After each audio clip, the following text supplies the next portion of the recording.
Here we go. Do you want to keep doing? Do you want to start? Oh no! Pick it right here. Okay. God damn it. We fucked up, y'all. We were a minute and a half into speaking and realized that we didn't hit record on the camera portion of this. But we'll do the speed version. Cleveland. Stinks. Hate it. 12 degrees, ice cold, freezing, negative 47 degrees. Inside, the responses have been cold. I don't know what it is about this fucking city. There is a misery that hovers over this city. It is airborne. The people are nice before and after the show. But during a performance, something happens where they lock up on you.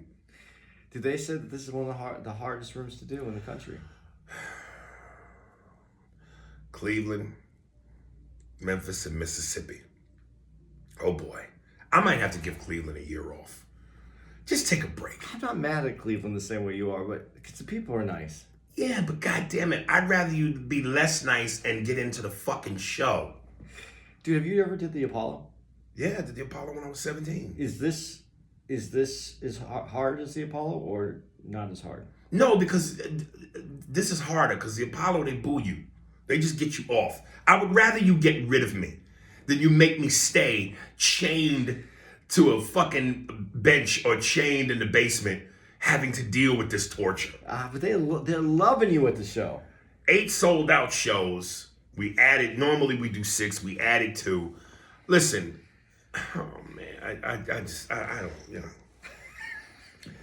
I just, this city is, and to any people that are from the land or Clevelanders, I'm not trying to make you feel, I'm not trying to shit on your city, but cheer the fuck up.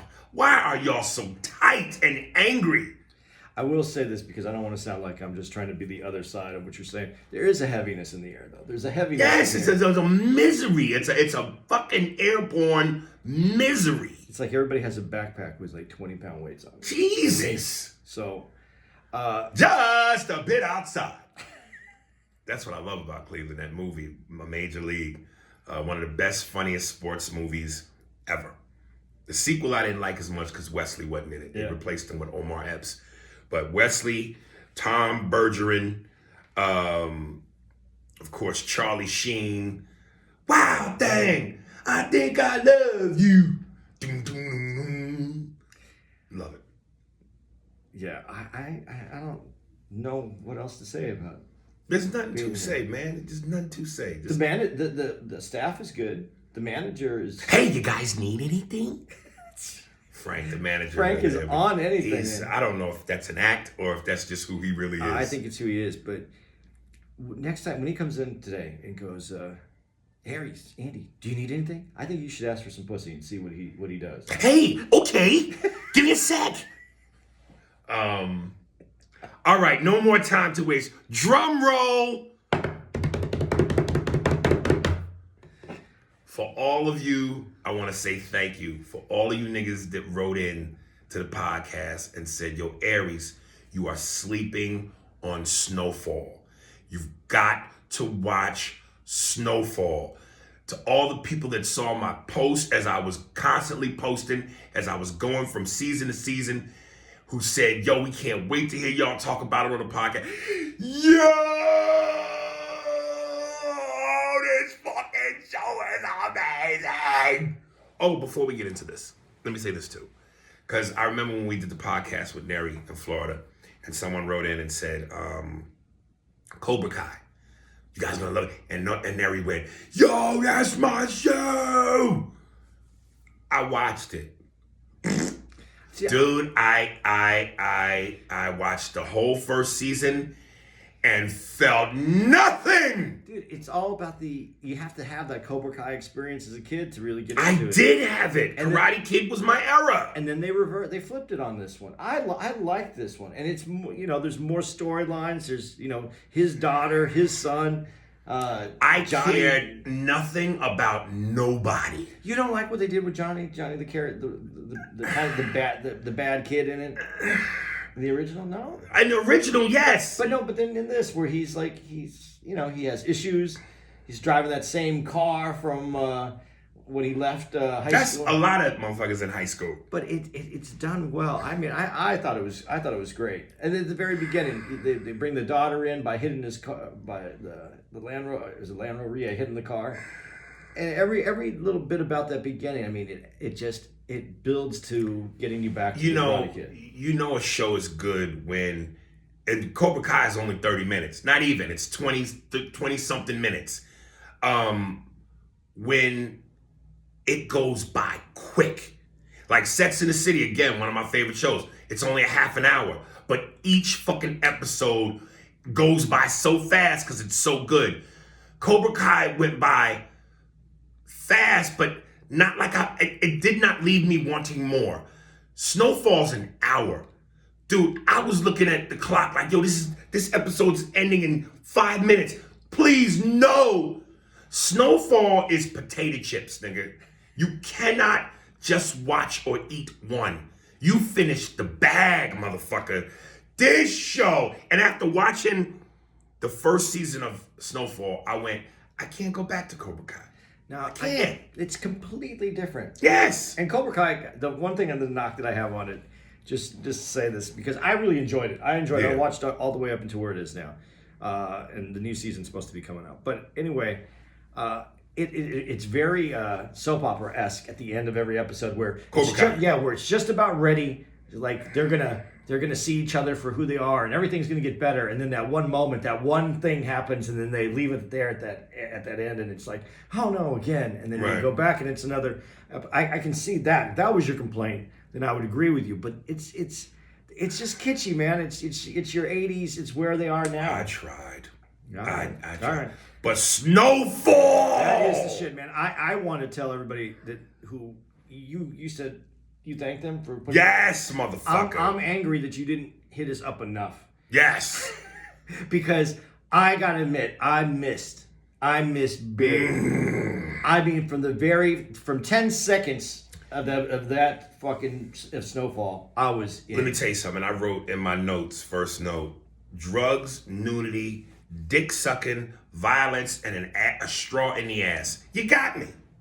You got me. I'm watching this shit going, how the fuck is this on television? FX is not HBO. It's FX Hulu. I think it might only be available on Hulu. But what they're showing that I'm watching on FX, I'm watching it on Hulu. Yeah. I'm streaming. Yeah, me too. They're not showing that same shit on TV. Straw in the ass. When the dude put the letter on the locker, fuck you, Terry, and motherfuck and all that. That's. I think it might only be on Hulu. I don't know. I'm not sure about that. I would love to know that. But all the nudity that they do since. There was a little. It seemed like there was a little bit of nudity in that first scene, but that first scene was so good. I didn't even notice if it was nudity or just the scene itself said yes, there's nudity in it. Right. I didn't go back and look at it to go, oh yeah, there's actually a nipple. Right. I mean, it just said there's fucking. But even when they show the one girl walking towards the senator who's getting a blowjob, you see her in front of him at blowjob dick sucking level. Yeah, but how can you show that? You can show that as long as you don't show genitals. They're afraid of genitals. Ass cheeks ain't genitals? No, ass cheeks are fine. And a straw in the ass. Now that was it was funny. This is the funniest part to me.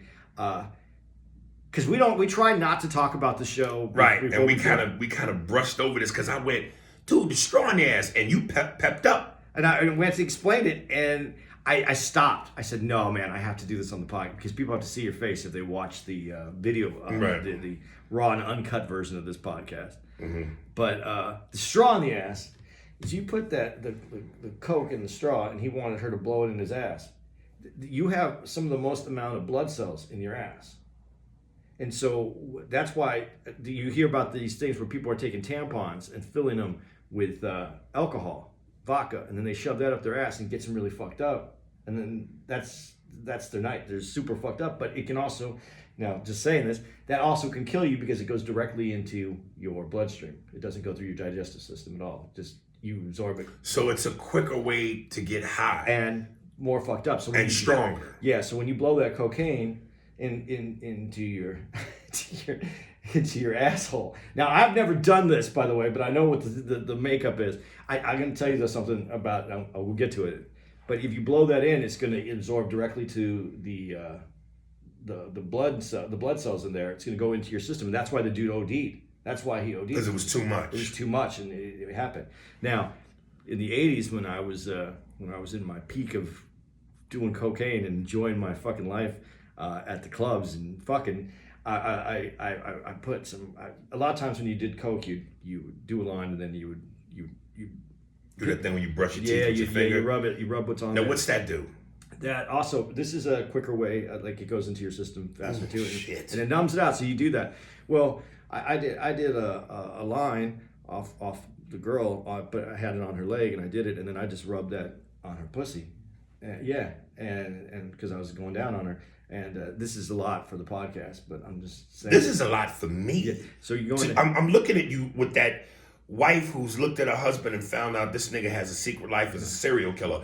I thought I knew you, nigga. No, so you did that, and it was. But what it would do is it would numb up her clit, so she couldn't feel anything. So she got excitement. I wouldn't do it after that, but I didn't know at the time. Oh, okay. And that's the reason why I understand more so what's going on in that scene is because when I did that, I understood like what chemically what it would fuck her up. She would get more high, but I was also numbing it because it's an anesthetic, and they actually say this later on in it. That's what cocaine was. It was an anesthetic. The dentist used to use cocaine all the time. In what sense? For to numb. No. You could go in there and they'd put it on if you had a bad tooth or something, that you could use it. Before the what is it called? Here I go with names again. It's the whoever handles all the drugs and the food, whatever. Food Drug Administration? Yeah. Whatever. Yeah, that one. That was I think that came out in like 1919. It wasn't before. So when you used to go to the dentist or to the drugstore, you could buy cocaine legally. Like just buy it. I have a toothache. I'm buying some cocaine. And it'd be what, like a? No, they would just give you whatever. Wow. So that's what. Ironically enough, yesterday Life was on with Eddie Murphy and Martin Lawrence, and it was that scene where they're both super old now, closer to death. And they're playing, I guess, cards or something with two younger dudes. And the one dude is, doing coke. And he asked Eddie, "You want to bump, G?" And Eddie was like, "No, you know how they get that in here, don't you? Do the ass. I'll be goddamn, I got to smell some shit to get high." That to me is the same rule. Whether you sniff anything, booty, anus, I'm not putting nothing in. I'm not snorting something that comes out. Like the booty should be off limits for fun. Unless you into anal fucking. And even that, I'm not into that because I don't want shredded doodle cheese on my dick. So what's the chick that you think is the hottest chick? Yes, I would. You okay. I didn't ask. Yes. First time, yes. After that, and I've hit it, then no, I'm done. But like I look at that like when I skydived for the first and only time. I'll do it once. I'm not flirting with death like that. I'll do it once. And by the grace of God, I survive. I can say I did it and I'm done. Incidentally, I can't wait till we get to the emails because somebody wrote me a great fucking funny twist type email that involves you and Gemma. So I can't wait till we get to that. So to the listeners, make sure y'all listen Thursday. What was my other point I wanted to get to? Fuck. No, I lost it for a second talking about the coke. Shit, it'll come back to me. But okay, so going back to that very first scene, yes. When I was talking about some of the other series that I've been watching and saying how they, it's art, they deserve to draw. This one, they didn't wait. They just served it up to you. I mean, that happened. What we're talking about, if you haven't seen Snowfall, that happens in the first 10 seconds of the. Yeah. And from that moment, if you're not hooked... And I've always said that. That's why I said about Game of Thrones.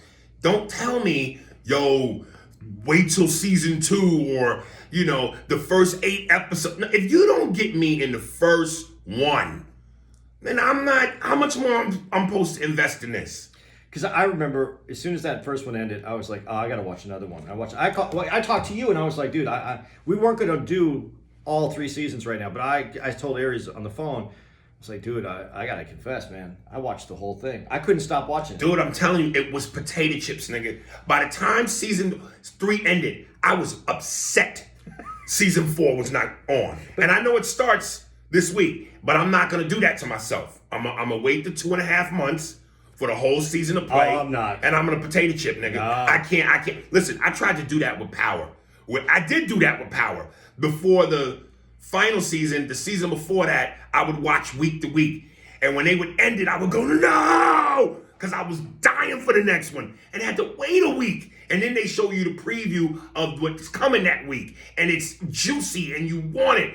I said, dude, I would just rather suffer for 2.5 months only to be in pleasure for a whole time. No, because I'm going to watch, if I did it that way, I'm going to watch it in 2 days. Okay. But no, I'm going to watch it as it comes out. I can't wait to see that next episode. Well, we can't talk about it. No, I know we won't. Because I gotta wait till I see the whole thing. Just drop hints all the time. Yeah. And what I love is how they have, and obviously you knew that the 3 stories were going to intertwine. Yeah. But how they had like the Mexican wrestler story, Gustavo, whatever his name is, Yeah. Pedro. They had the CIA agent, and then they had Franklin. It felt like totally different worlds. Because every time they cut to Franklin's world, it's in South Central in the ghetto. When they cut to Gustav, you felt the Mexican vibe. When they had the white dude, you felt his world and his CIA world.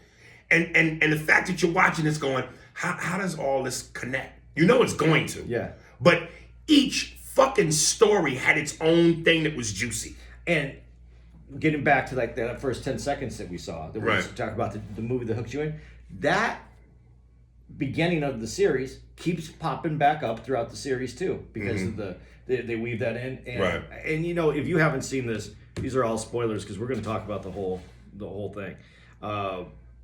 That's when they bring in the girl, the sister of one of the women that disappeared. Yes. And that becomes its whole other thing. Oh. So, and I don't want to give it away because I think We're gonna get to it. We're gonna get to it. But I'm just saying that's how well it's done. Yes. Everything, every detail gets brought back to they don't leave anything out. I don't watch one story or one part and they cut to the next one and go, I'm bored.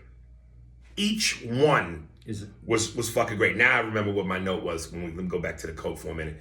I read and heard somewhere that detectives say that, you know, in movies when they show people dab into the coke when a drug dealer gets it and they sample it, like putting it in their mouth like you did with the finger, that's complete bullshit. The cops would really do that because it could be poison. Yeah, it could be. So I'm going in the movies. I mean, it's the movies, so we always know suspension of disbelief. But that's one of those movie myths where they always show the drug dealer taste the coke, and it's like, or the cop taste the coke. They don't do that. It's not real.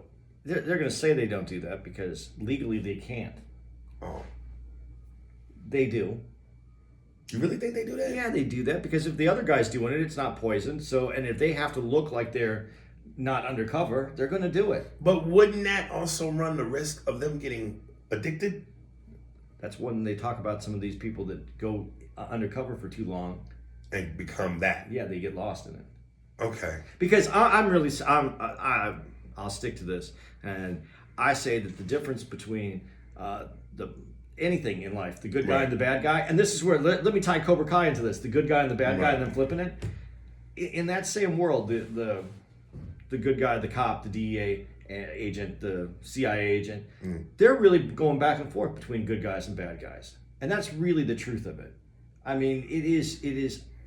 There's a very thin line that separates those two. All right, well, speaking of which, in the beginning, and I still, even all the way up to season 3, and maybe you could set me straight on this, was slightly confused. The CIA guy, what is his exact role here? Because based on that crack documentary we watched and talked about on Netflix, they talked again, and they alluded to this in the show, about the 80s, the Contra, the guns, funding a war, bringing the coke in. Is this I think his name was Terry. Is it Terry? I think I have them all written down. But yeah, Well, the CIA... Teddy, the CIA guy. Yeah, Teddy. Is he doing the right thing? Or is he... You just said it, bad guy, good guy, thin line. Is he really trying to do his job and take down the bad guys, or is he becoming part of this knowing he's not supposed to be? Because the relationship he's having with Franklin, especially at the end of that third season, which I fucking love how they ended it, with him with the cane and the music, and they clapped hands. What's his role in this? Okay, and this is where it gets even more complicated, and it really explains the problems that this country has in the way that we handle our what we handle here at home and how we're perceived across the world. During the Iran-Contra, the Contra scandal. Here's what it was: they couldn't get enough money from Congress to fight communism, and so what they came up with is that they could get guns from other places, get military equipment from other places, but the only way they could get it is if they had to raise money for it. They had to buy them. They had to buy the weapons. So the easiest way to the United States had to buy the weapons so that they could go give it. Is it the with all the money that the U.S. has? But the government, why does it have to raise? Because because it was secret. It was covert. The Congress wouldn't give money for this operation. So the president wanted to have this happen, and this is where we get into Ronald. And they don't go into this too much so far, but Ronald Reagan, and then there was there was a military guy that was supposedly heading this out, and he was the one that was under control of it, and Reagan didn't know how the money was being raised. But the money was being raised is that they would take the guns down, they'd pick up cocaine, they'd bring the cocaine back, they would sell the coke, then they would take that money to buy more weapons, to bring the weapons down, to get more coke, to buy more money. So it was, is he doing the right thing? Did he wipe out a pretty good part of the population, especially in the black community during the 90s? In the 80s and 90s with crack as whack? It killed people. Yeah, and it destroyed a lot of the black community. Yeah. So no, it wasn't right. He's doing something completely off book. They talk about it. He's off book. Right. He's not. They're not going to own up to him. They'll try to protect him if they can, but they're not going to get dirty in it because it's dirty. So are they leaving him out to dry? They could, and a lot of those guys did get left out to dry. Okay. Now here's my question for you. When I said there's a very fine line between good and bad, if he was doing what he felt was good because he wanted to fund the military operations, right, it makes him a good guy. But if he's destroying his own country and his countrymen to do that, he's a bad guy. So these guys all weigh out what they're doing in their own heads. So when you said, does he do coke? Would he take that? Would he snort that line when he's on a buy? Yeah, if that gets the buy done, I can justify doing the wrong thing because I'm getting the right thing done. Mm. So, and then when we get into this area, we didn't need to go fight communism down south. We needed to take care of our people at home. So right. He was. As you know, in hindsight, no, he was completely fucking wrong. Yeah, because I'm still a little unclear to what exactly his role is, what he's trying to do. Is he committing to Franklin in this thing, or is he leading him on to eventually take him down? I don't know what Teddy's role is. Well, I don't think Teddy knows what his role is because he's not worried. And this goes back even more to what we're saying here. And by the way, it was Oliver North that was the general right. that was apparently doing all this shit for Reagan. Okay, so here's where it gets confusing. He's worried about what's happening right now. Now, when his girlfriend or his wife, or they're divorced now or whatever. Incidentally, and I'm glad you mentioned that bitch's leg game was beautiful. Oh, when he's fucking her on that kitchen table, you can tell the bitch got nice legs just by the way the calf, the portion of the calf and the ankle fall on. But go ahead, god damn. Okay, now I'm completely off here. So he's worried about, in the moment, he's taking care of this military op that he right. wants to run. But when she basically sells them all out because she wants the op to end. She wants him out of this because she knows it's not going to end well for him. And the way he coldly told that bitch beat it. Yeah. Because she fucked up his shit. And she has a kid. He has a kid with her. So that was the coldest, like, no, you're. And that's what was confusing to me is because when she shut his shit down, he was so legitimately pissed. Yeah. Because so I'm like, whose side are you on, dog? Because he believes in what he's doing. He believes in doing this this military op. Right. Now, when the DEA agent, the chick was in the circle, and we're going to get to all this eventually here. When the DEA agent chick was in the circle, there was a point, and this is what you don't know, is where is he going to give them actually everybody that he's doing business with and give them all up. Franklin, right. What is it, Avi, the Jewish guy, is he going to give them all up in the end? So I don't think he's not concerned with any of that at the moment. Then when this happens, he wants his team back together, and that's with Franklin and Avi. Right. But again, going back to, are you doing good or are you doing bad? I mean, he melts a chick. He buries a chick and melts her. You know, obviously you know that you've crossed the line, but now you justify it. And the chick he melted was the DEA agent. Right. I was so fucking glad when Gusto shot that bitch. That was. I hated that bitch. Dude, you know what was great about it though, and you never. I hated her face. And what's great about Snowfall again, you never know when. Dude, I'm telling you, when she arrested, I forget what the girl's name was, the Spanish girl. But when she arrested the Spanish girl and her and Gustav, I might be saying his name wrong, Gustav, whatever. Gustav. I think it's Gustav. They were clearly in love, and you know the way she was talking to her when she had her arrested. I hated that bitch. I was so glad to see Gustav smoke that bitch. It's the way he did it that was like, you're just like, what? Right. Yeah. But sorry, I know we're out of order on this. But because we brought it up to, you know, he fucking kills her. The next scene, I thought was like one of the best scenes in the whole show so far, because it just shows really where everybody's at. Right. He's bagging up and traying up the cocaine, putting it for storage. And that chick's still laying on the ground. Yeah. Yeah. He left it there for him. Yeah. Dude, that was the coldest scene. Like you're doing all your work in this body. And the blood's all around it, and you're like... Let me tell you, man. Whoever... They masterfully know how to put shit together to get the proper emotion.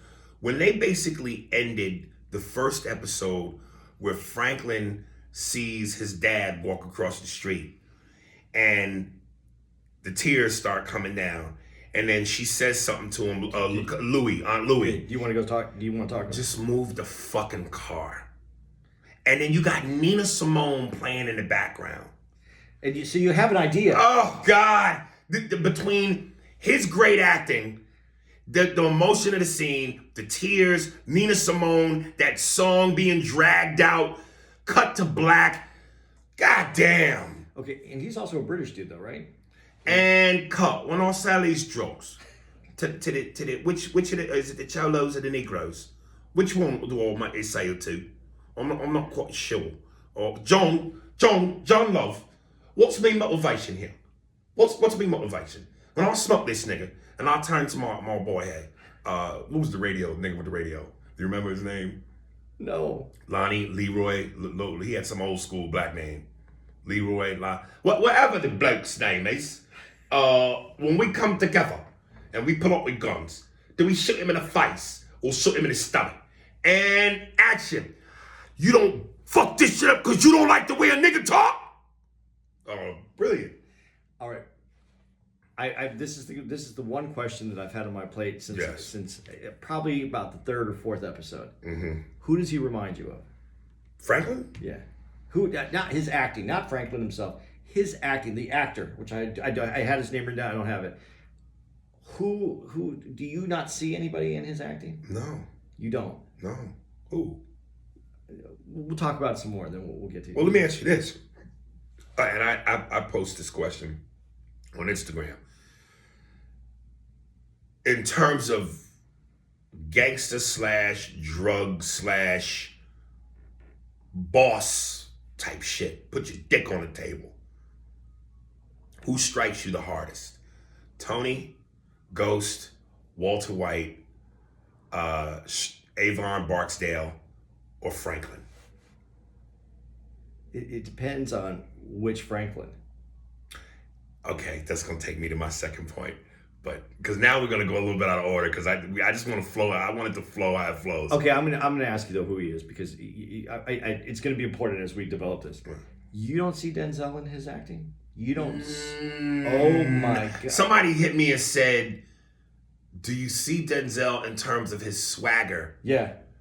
A little bit of his when he walks a little when bit. He walks a lot, right? But when he stares out, when there's movements that I'll go, dude, I think this dude studied Denzel. At first, I was like, no, I kind of see what you mean, but I'm still more towards no, because Denzel, and the only thing that to me compares this dude's character to Denzel in that vein is Training Day. Yeah, and when Denzel got hard. All right, hey, shoot program, nigga. All you niggas who playing ball in Pelican Bay when I get through with you. You think you can do this to me? All right, you motherfuckers. Ha, ha, ha. All right. I haven't seen, the only part that Franklin really came at me like that is when I wish I could remember his boy's name with the radio, was when he was in the car with dude. No, I know who you're talking about. I can't remember. Yeah, when he was in the car with dude and he told him, dude, I built all this shit. And you think I'm gonna let you fuck it up because you don't like the way a nigga talk? That was the first time I had seen Franklin beast up. Yeah. Every other time, he's relaxed. And this got my dick hard. I had said this during the show. I was like, yo, at what point? Because this nigga's a drug dude. And most drug dudes got some hardness to him. At what point is this nigga gonna beast up? At what point is he gonna turn up? He didn't want to take the gun that his aunt gave him, which he wouldn't have got robbed, or he could at least defended himself. Or got killed. Okay, but still, you got a chance. Them dudes got him. So I'm like, where's the hardness? And I was getting upset. And everybody kept telling me, yo, wait for it. Okay. Wait till season 3. But not only wait for it, you also find out at the end of season 3 why he wasn't hard in the beginning. Well, here's the thing. He's not a drug dealer. He's a businessman. Oh, but they're all businessmen. Yeah, but he went into it as a businessman. He wasn't hard. Listen, and let me take back what I just said a little bit. Tony Soprano, Walter White, Ghost, Avon Barksdale, Franklin, what they all have in common is, yes, there's some to them, but to be good businessmen, you have to take emotion out of it. You got to be smart. You got to be calculated. You got to think. You can't be Scarface. Al Pacino was damn near fuck you up first, questions later. Fuck you, man. Fuck the Diaz brothers. He was a firecracker. These other dudes have firecracker moments, but there's still a calm and a poise to them. Yeah, but when you bring up Walter White, which is a great example because you don't really see where the key turns on Walter White. When he becomes, I'm a school teacher, now I'm making meth, and okay, but I'm doing it as a business. I'm trying to, I want to leave something for my family, to where he can set up hits on people and have people killed. You don't see that switch flipped. You see it in this one. You see where the switch gets flipped. Well, remember in Breaking Bad, there was that one moment, again, Dick Hard moment, when he finally said, I'm Jesse Eisenberg. Yeah, but that was it. Yeah, but that wasn't an action. That was him in his head, and you saw the action that's going to create the hardness. Now. Here's what got my dick hard, yo. When that motherfucker went to jail, and they took his sneakers. Yeah. And then the 3 dudes beat him up. And he was still Franklin, a push around. And then his boy with the radio and the afro said, let these motherfuckers know who you are in here. And then what really set it off was when his mother and his dad came, and his mother was so distraught at how he looked beat up. And his dad was trying to give him advice, and he broke down and lost it like, nigga, where you been? You just now in this condition giving me advice? Cut to, that nigga snuffed that motherfucker, got his sneakers back. And I love how they shot it when he was caressing his sneakers to his chest. Yeah. Like showing you, this is who I am. I got my sneakers back. I got my pride back. I got my respect. Then, oh my God. It changes. He went over to the 3 dudes and told them, I know where your family live. I know where you, even the kid, I'll hurt your fucking kids if any of you niggas step to me again.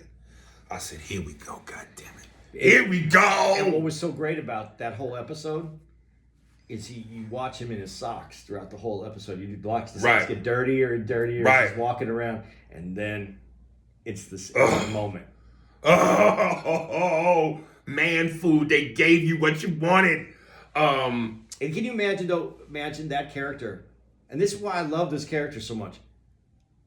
When you meet him in season 1 to that moment, it took that many seasons to get him there, and they showed you the progression. Right. That's what I mean about Walter White. He's just, I'm just okay. So now you said it, so now you are.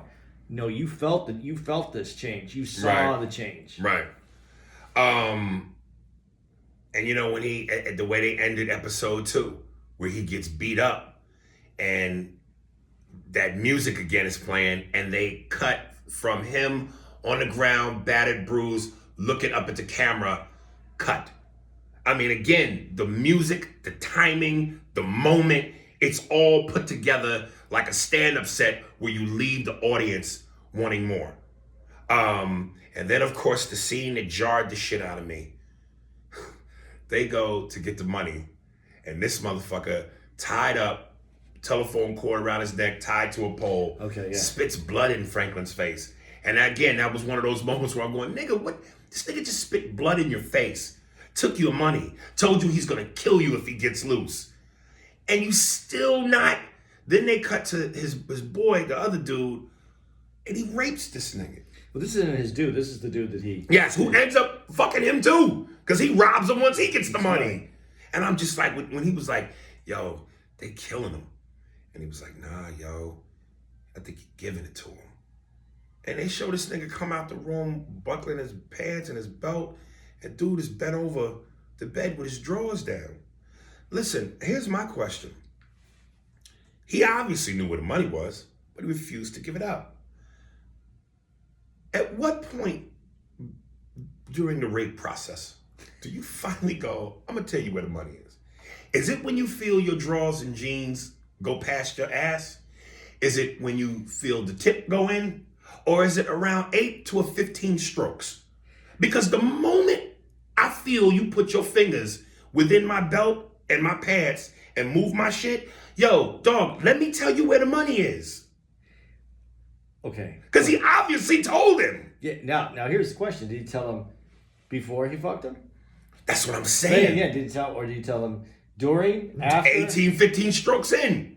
But then there's another scene in there where he says something about, I believe it's right. Something about prison teaches you how to fuck without being gay. Right. That dude didn't. That was. And so is he gay? No, he's fucking prison fucking right there. That's that scene was rough. That scene, the whole everything that happens in that house is rough. But again, this goes back to why Franklin has to get hard, because when you see the guy knew that Franklin isn't hard. It's when he takes the money. Yeah, because he said, dude, you soft as baby shit. Yeah. I want to, again, deliver a message to my black people, because I think it's so crazy. As I mentioned that scene, I said, black people, we have to stop letting homophobia stop us from appreciating great art and performances by your own people. Man, fuck that gay shit. I ain't watched that because of that. After I seen the rape shit, man, I ain't on no gay shit. Black people, stop being so fucking homophobic. You know, there's a reason, and I said to some people, there's a reason why that was put in there. And everybody goes, it's a gay agenda. It's a gay agenda. No, it's not a gay agenda. It's context. There's a reason that scene was put in there. It wasn't put in there just for somebody to go, yeah, let's have him rape him. It's all leading up to something. It's part of a story. And I just think it's sad that we can't separate our fear from our fiction. Because you're denying yourself the ability to see great performances by your own kinfolk because of your homophobia. Separate your fear from your fiction. Well, and to what you just said, because in the show, that's used as domination. It's not sexual. I mean, it is obviously it's sexual. Yeah. But it's about being dominant. It's why when you see dogs fuck each other in the like a female dog, fuck a male dog, or like act like it's fuck. It's about dominating the other dog. It's a prime what is it, primordial something like that. Yeah, human to dominate. Right. And that's where it comes from. That's where it comes. And that's Leon. Leon. Yeah. And I have all their names and their real names written down. Right. Because I don't remember names, but now I have to remember to bring the piece of paper. Right. Normally we do this in my room, but Aries is in a plush. Is your room not like this? It's not spacious. I have a regular room. Oh, okay. You have the headliner room, the name on the marquee room. Okay. There we go. And you should. So where do we go? Oh, yeah. So now Franklin has to get his money back from this dude. Yeah, and that whole thing with and you know, I'm gonna point out these two moments since we're here. This is why I said, as a testament to how great The Sopranos is, I think like anything in art, people borrow from each other. Rappers do it all the time. They quote other rappers' lines in their songs. I couldn't help but notice, both in the final episode of season 3, when clearly Franklin is going through a flashback, like a dream sequence, before he comes out of the ice tub. A la Sopranos. The scene with dude in the back of the trunk as he fights his way through the car seat and escapes, and Leon and Franklin have to go after him. A la Sopranos. The Russian in the woods during the snow. That to me has to be more than coincidence. And I said to myself as they were looking for him, if this nigga goes back to the car and drives away, that is so The Sopranos. Because that's what happened. They couldn't find the car. Yeah. So you were led to believe the Russian got in the car and took it. But they found dude and Leon shot him because Franklin couldn't. Right. But you know, that's the difference though too in art. There's a difference though between biting what someone else does and a nod and an homage to them, and that's what these little bits are, just little pieces that I like. But going back to that where they think that dude's dead, and then all of a sudden you just hear it in the car. Right. That was And the car itself explained everything. Right. About the difference between being a businessman and being a flashy, you know. Yeah. He took all that money that he and wasted it on a car. Right. Nigga shit. That's what happened. Dude, that episode, how do you like Franklin's mother's brother? Uncle, what's his name? Oh, the big dude. Yeah. I was just gonna bring him up. Right. Dude, here's my question for you, because I've never been in acting. I mean, I never lived in California. Right. Okay, so these dudes that lift weights all day long and get big as fuck, are they real actors, or are they finding guys that look like that can act? Both. Okay. Both. I don't give a fuck how much muscle you got. If you can't act, you can't act. And that'll show. Yeah. He's obviously a great actor. Yeah. He really is good. Yeah. No, he's one of my favorite characters. Yeah. Because he has the range to go from uncle, nice guy, funny, all the way to, if I had to kill you, I'd kill you. Yes, but you could tell when they were at Javi's house, Franklin is the smarter businessman. Yeah. Because the uncle was trying to do shit that Javi looked at like, what the fuck are you talking about? Right. Where Franklin was basically like, shut the fuck up. Let me do this. Well, I said he's nicer. I didn't say that he was smarter. Right. He goes from nice to I'll kill you. Right. Well, Franklin's the smart businessman too. Where he's getting to where I'll have to kill you to keep. And incidentally, signs when you know you got a lot of money, when you bowling with champagne bottles as pins. Oh man, that was a fucking scene, wasn't it? I thought when they first showed him, obviously before they showed him through the ball, he had a bowling alley in his crib. This nigga is bowling, breaking champagne bottles Like that's Magnum, money, nigga. Magnum champagne. Yes, nigga. Yeah, Avi's a great character. But Yeah. I gotta be honest, I've met a few Avis in my life. Would you have done the bulletproof vest thing? No. Mm. No, I don't think I would have done the bulletproof vest thing because, one, after you get shot, your bulletproof vest is not, it's not at that same level of protection. So he shot the guy. Even if he shoots it in a different spot? Yeah, because it depends on what it's made out of, but they're Right. not. They don't have the same resistance anymore because it's been penetrated. Right. So after I saw him get shot, I'd go, well, maybe. And the other thing I didn't like about it looked like it was like a half shirt, bulletproof. Right. Wearing it. Right. Yeah, I need one to go all the way down. I want to look like that, like a catcher on a baseball team. Right. I needed to go all the way down. Almost connect between with the shit that women wear, the Uis, The snap unitards. Unitards snaps below your balls and Yeah. your ass near the tank. Yeah, I need something like that. And when he said, it's going to hurt less if you're further away, but my accuracy goes down as you're further away, and he steps up to that one. I thought that was... So which do you do? Do you take a chance on hurting less, going back, but sacrificing accuracy? Or stepping forward? You have to step forward if you're going to do it. And take the pain? Yeah, you have to, because what if he misses? He kills you. Right. Did you this has not that much to do with it, but have you known anybody to get tasered? No. Because I knew a guy that had money, and he would pay, like, if he would give you $1,000 or $2,000. I think he paid someone $2,000 to taser him. Right. Because he wanted to see what it did. I never did the bulletproof vest thing, but I've been around some people that did the other shit. That scene where they were having the barbecue cookout, and the police put the uncle in the chokehold. Yeah. No. Was it Uncle or Franklin? No, it was uncle. No, it was Franklin. It was Franklin, remember? It was Franklin.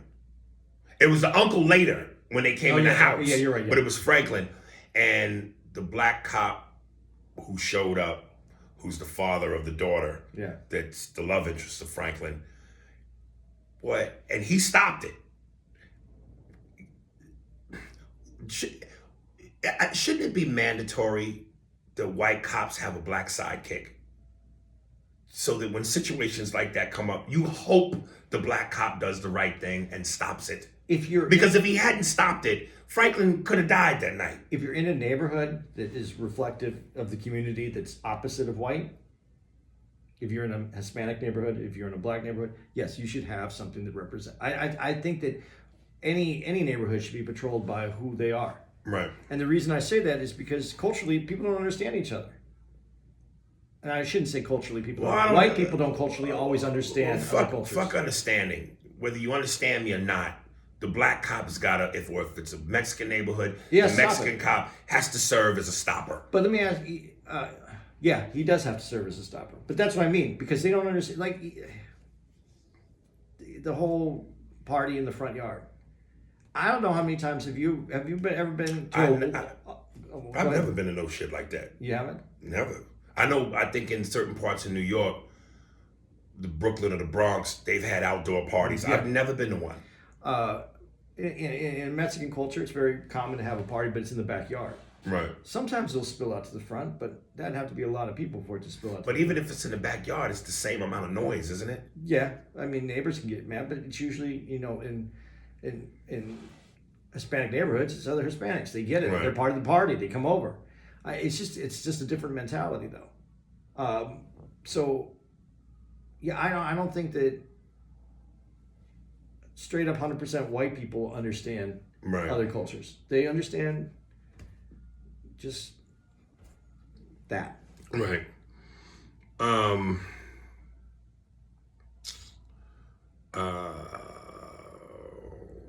sorry, a dinner party. Let me read this. No, real quick. Incidentally, that black cop, that nigga's nose is the most distracting thing I've ever seen. His nose looks like a 3D Dorito. Nigga, that shit is for real. Where do you put that up against KRS? KRS is still the undisputed champ of broad, ridiculous noses. But that nigga's nose was distracting. And then he had jack-o'-lantern teeth. Wow. That's a hell of a combination. Mine was not to shit on KRS. I just know that we have talked about it before. So that's Right. what it was. Um, And you know, we're still only in season 1 right now. What we're talking about. well, we're spread about. Yeah, right? I know because we went all over. But Yeah. but this is just such a good. I had a note. Let me just read this. I said, when the cop tells Franklin about the 2 boys parked down the street from his house, and he says, just give me a name. Oh, yeah. And Franklin says, I can't help you. At what point does it go from snitching to staying alive? This code of I can't snitch. These niggas want to kill you. Yeah, but isn't this also to keep him clean, though? Franklin, a little bit? He needs to take care of this himself because... No, you might be right. Yeah. Yeah, I didn't think about that part.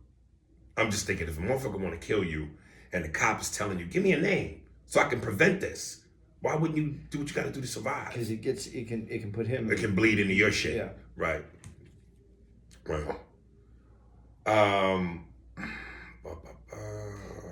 Oh, dude. I think his name was Alejandro, the one who was at the party with the senator. That's with. I keep saying Terry. What was the white CIA agent? Teddy. Dude, when they first do the thing where the girl calls him the Hispanic Freddie Mercury. Yeah. And he realizes it's him. Yeah. And Teddy goes, dude, you just gotta lay low. Go to Mexico, leave town for a couple of months. And dude didn't want to do that because he was like, it's gonna fuck up the deal. You could do the deal from Colombia or wherever the fuck you go. And he snatches the drawing away. And I didn't get the sense the dude was gonna do anything. Then they cut to this nigga in the bathtub cutting her up. Yeah. And he told Teddy, just walk away. Just accept it. And it pissed Teddy off so much, he shot and killed him. Well, yeah, because he knew the girl and she wasn't involved and she wasn't part of it. So this is where it gets... But she might have exposed him. Right, but this is where it gets interesting too, when you say, who's the good guy, who's the bad guy? Remember, you meet, what's his name? Freddie Mercury, Mexican Freddie Mercury. Alejandro. You see him and his his wife, where are they? Peru. Right.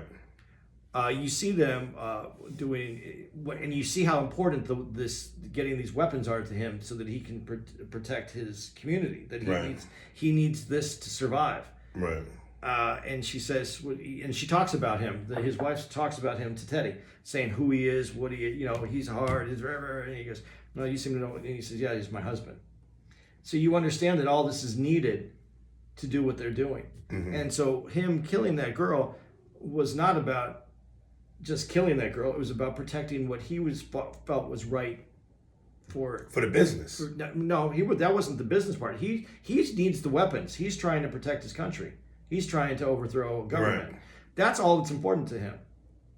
Is his people and that fight. So by killing her, he's allowed himself to continue to go forward, but he's also taken out an innocent person who's just looking for her sister. So Teddy killing him, was that business or personal? It felt personal.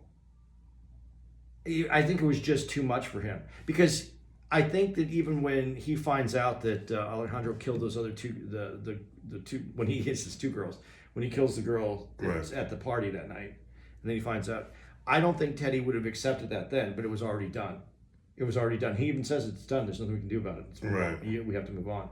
I don't think he wanted to be part of any more of what he felt innocent bodies. Mm-hmm. He couldn't accept any more of that. Right. But he's not looking at all the other people that he's destroying. There's a human side to this show of conflict on what is good and what is bad. Right. If you want to get past just, like you say, the man food, just the what's up front, there's a whole other part to this on the human condition. Here's what fucked me up, and I always say a good series always has a lot of oh shit moments. Here was my biggest oh shit, and I was in the bed watching this, and I jumped up. Yo, when he shot the cop, old girl's Andre is his name. Yeah. When he shot Andre, I said, now he's there. Yeah. He shot the fucking cop. When Andre wrapped up the file and threw it back to Franklin and said, now get the fuck out of my house, killer. And Franklin didn't say nothing, walked past him. Bow! I was like, oh! No! Because it was honestly that's the moment where Andre told him he basically called him out. He said, "You just get the fuck out. You're not going to kill me anyway. You're not a killer." And that's when he walks by and goes, "You're right. I'm not." And then he shoots him. That's the moment where now he graduated. Yeah. He got his cap and gown. And you got to see it. You got to see him fight, not being the killer. I really thought once Franklin was semi-responsible for the cop's daughter getting on the drug, the cop would kill him. I don't think that does he know that. Well, he knows Franklin's pushing the product. He knows it, but he doesn't know. I still don't think he understands the extent of who Franklin is. Well, he found out. Yeah, well. Dude, with that scene where she's strung out on the drugs and she's with Leon's ex, baby mother, or whoever his girl was, and she's fucked up. And they're in the skating ring, and that bitch said, this has been fun and all, but I'm gonna need you to come up off that necklace, and punch that bitch in the face. Yeah. Then snatches the necklace and kicks her in the face with skates on. I was like, this shit is crazy. She's got to get your next high. See, I'm very Wow. I'm very fortunate because I was around this at the time. Although I'm in Arizona, I'm not in a place that probably in the place where it was coming in, but it wasn't the place that. Right. But when I saw cocaine, I'm just gonna be an honest moment for listeners. I worked I was a DJ at a nightclub, and I didn't make any money. I was a young kid, so and all these dudes were hooking up, and the one thing that I knew is that girls want to hook up with dudes that had coke. I couldn't afford it. So what I could do is, if I could get an 8-ball, I could sell off part of the 8-ball. I could keep a half a gram of coke for myself, and that way I could go out. That was the thought process. And then that led to actually having a little, not only being able to have a half gram for myself, but led to making a little bit of money where I could go out and do some stuff. But it got to this, it was starting to get to this where like everybody had guns, and I was like, I didn't want to have anything to do with that. And that's when I made my switch to weed. So I never was in this. So that's why this is so even more interesting to me. But I know these people. Right. I just didn't want to have anything. Dude, as soon, like when he says, and Tara was watching this with me, and we stopped it when he kills Andre. And I was like, see, that's, you have to know your limits when you're playing this game. And I knew that I was never going to pick up a gun and kill anybody. I mean, I thought about it. But I mean, everybody I think thinks. Did you ever think you were going to be killed?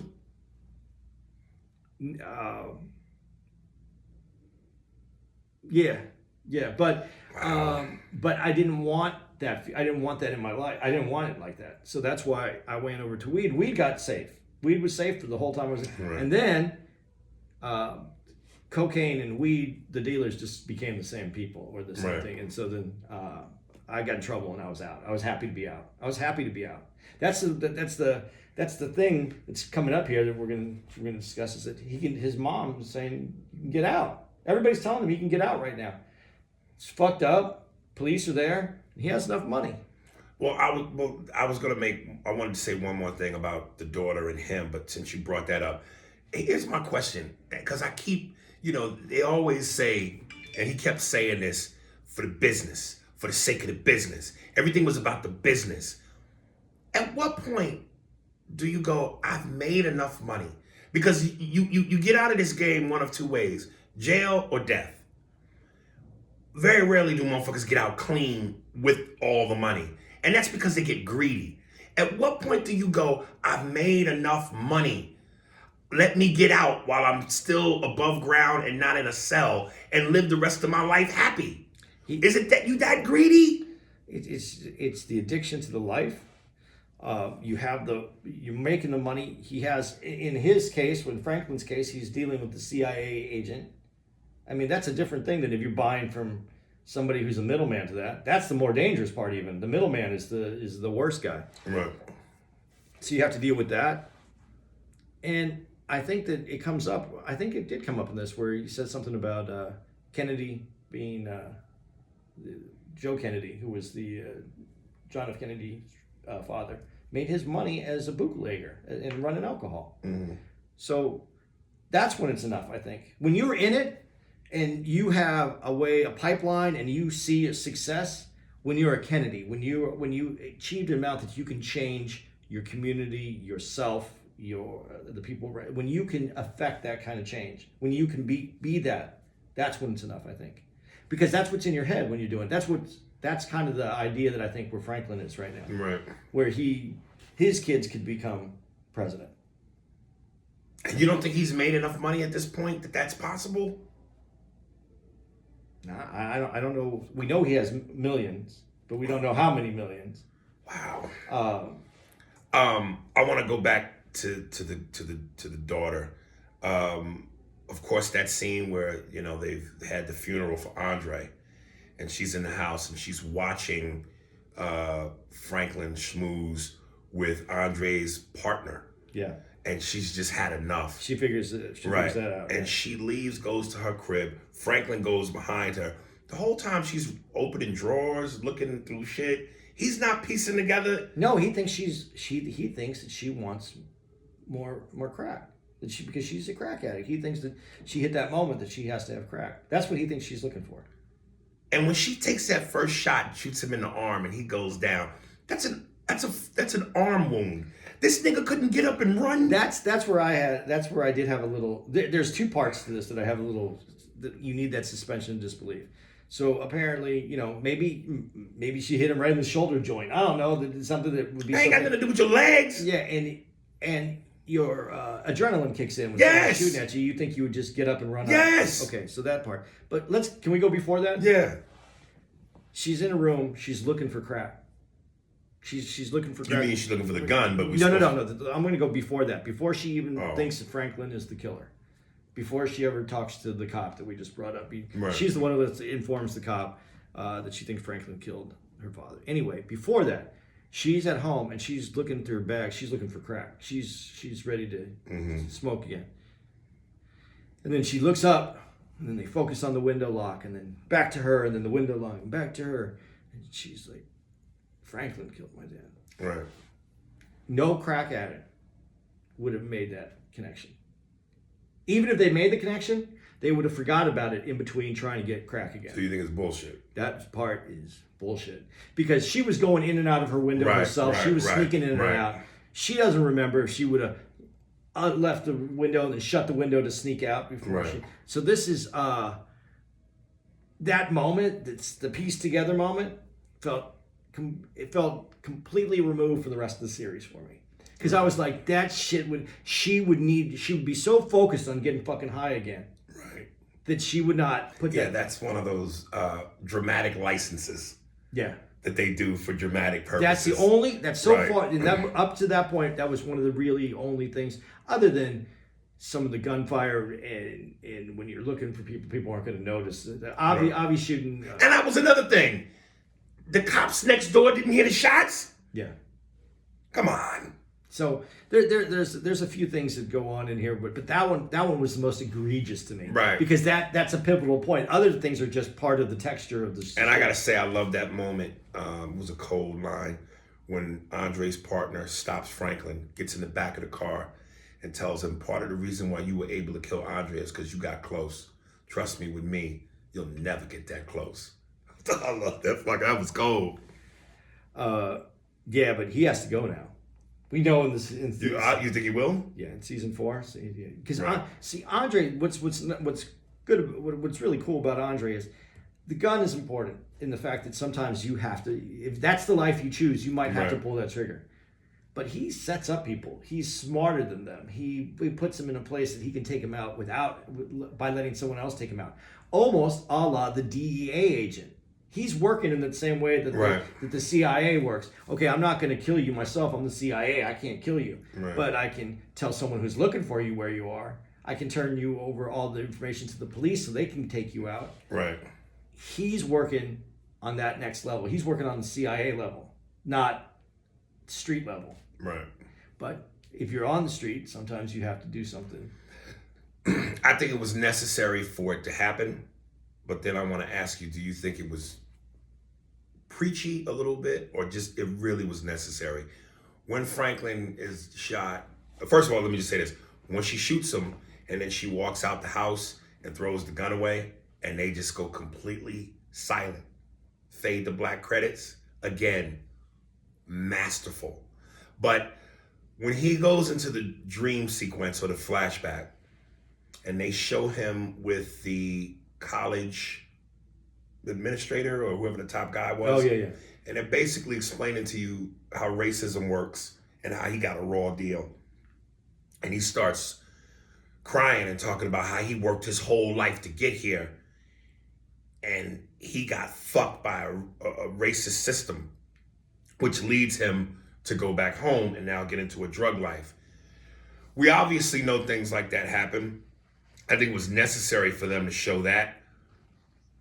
But did it feel preachy in the sense that it's like, okay, we know these things happen, but don't let that be an excuse. You still should find a way to rise above it. Okay, you could say that, but when you asked me what's enough money, and I brought up the Kennedys, and I said, when's enough money? When you can change your community, when you can change your association, when you can change what happens and affect your community. He put all this effort in, being straight up, doing everything he was supposed to do. He got mad because there was a mistake and they didn't want to do anything. He felt like if it was a white student, they would have got the benefit of the doubt. The correction would be made, and it's a black student. He doesn't really fit in there. He's obviously challenged being there in the first place because he feels out of place. And then he goes in there. That happens. He has to prove it. He comes in. He says, "I'm sorry." Almost as if I'm not going to put this on you. It's the system. It's the way that it works. And then now his scholarship is being looked at because he pissed off a white dude at the school, the administrator at that school for that's really the crust of what they were showing there. If it would be preachy if that's what if they left it that way, maybe it would be, like you say, could you rise above it? But then this also goes back to why that isn't enough. $1 million for me, I could live a good life. I could live my life with my few $1 million or whatever millions that he had. But he ain't changing the community. He fucked up the community. But okay, he fucked up the community. But prior to him, okay, I was gonna say, is it his responsibility to change the community? No, but he's made all this money. He's fucked up the community. But when you say that part, he's fucked it up. Yeah, you have an obligation to, at least if you're gonna leave and ride off into the sunset, try to clean up some of the mess you made. Yeah, kind of. That's part of it. And if he leaves it, he can't do any of that. He just did it all for him. It's all for himself. He sees the effects that the people in his community are suffering, and I think that being who he was, that's part of what he's doing. Again, because it goes to that good and bad. How much bad can you do? How much bad can you do to try to do good before what you're doing bad is just bad? This is there's more of a human story in this. All right, y'all. We got a lot more notes, but we're 8 minutes over an hour, and we gotta. You're on your drive, and you need to get some. But if you're driving and you listen to this, and you felt it was boring because some people don't like us doing our movie podcast. But like I said, when we put this in, we put it in life, and that's why we talk about it. But if you're driving, you might want to go see someone, and you're tired, and the episode didn't keep you awake. Yeah, too up. God, this show is fucking awesome. I can't wait. And it's going to be hard for me not to crack open the bag of chips next week and not try to... When you eat, it's like again, potato chips. You don't open a bag and eat one. That's the gayest thing ever. You gorge a little bit. So I can't do that to myself. I want this whole thing to play so I can enjoy my bag and eat the whole bag. This show, though, was so good. I'm just going to say this, that Tara is... And not that Tara doesn't have good taste. She does. But this got her. She was what? Man. And before we go, I need you to answer that trivia question in the proper order, from hardest to least. What's your order? Tony, Mr. White, Franklin Ghost, and Avon Barksdale. I have to do them. I have to do them all. Yeah. I can only just do the one. The one I'm just going to say. What do you mean one? You got to do them all. Can I just do the number one? No, I want to know your order. Okay, you got to remember all these things. Soprano is the creme de la creme. Yeah, only because this is why I don't want to take a long time to do this. But because he is everything. He's a family man. He's a businessman. AJ. I'll go do the Johnny Shack. Yeah, he loves his kids. He has all that. And he could still, if you cross him, it's not. It has nothing to do with emotion whatsoever. It's And just truth be business. told, most of the time it won't even be me. It'll be Paulie show. But- Maybe Christopher.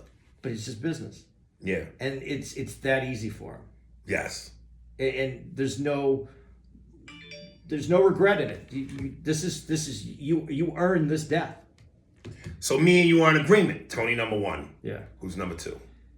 Again, I think that this character that they're developing, You gonna put Franklin in 2?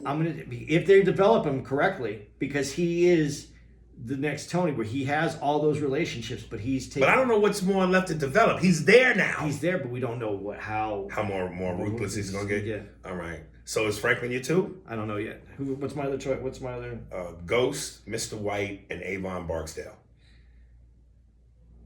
Ghost works out of a lot of emotion, man. That's my only problem with Ghost. But he is. Let me tell you, Ghost is my number 2.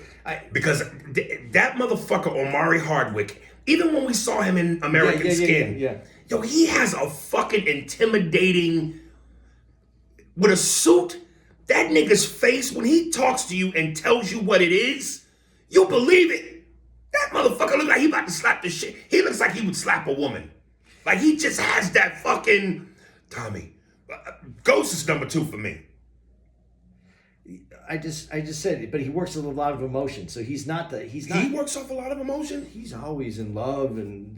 Okay, that's one emotion, but business-wise, he don't work off emotion. But He's smart and calculated. But that love interest affected the way that The pussy affected how? All right. But he would probably scare me.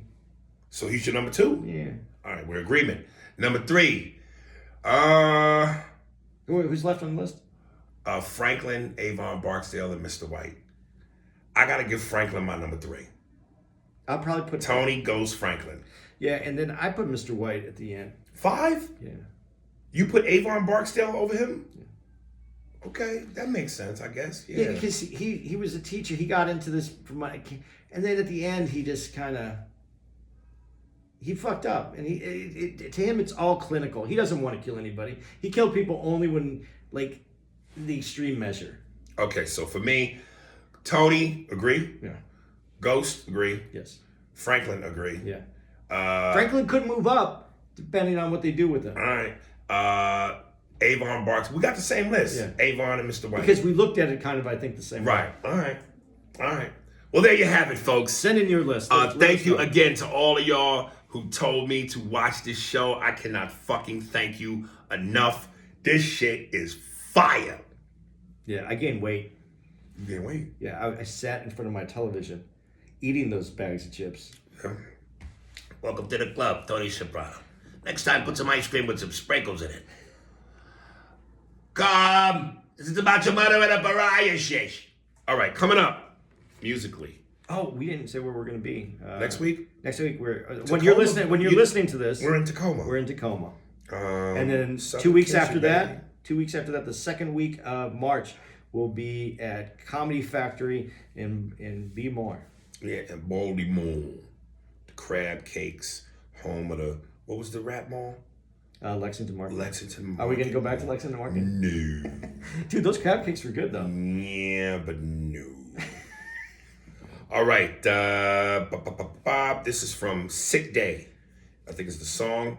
Instagram at Sick Day. SICKDAYDSA via Instagram. Same thing via Twitter. SICKDAYDSA. beststars.com/sickdaydsa. YouTube is Sick Day Radio. And here it is. Enjoy.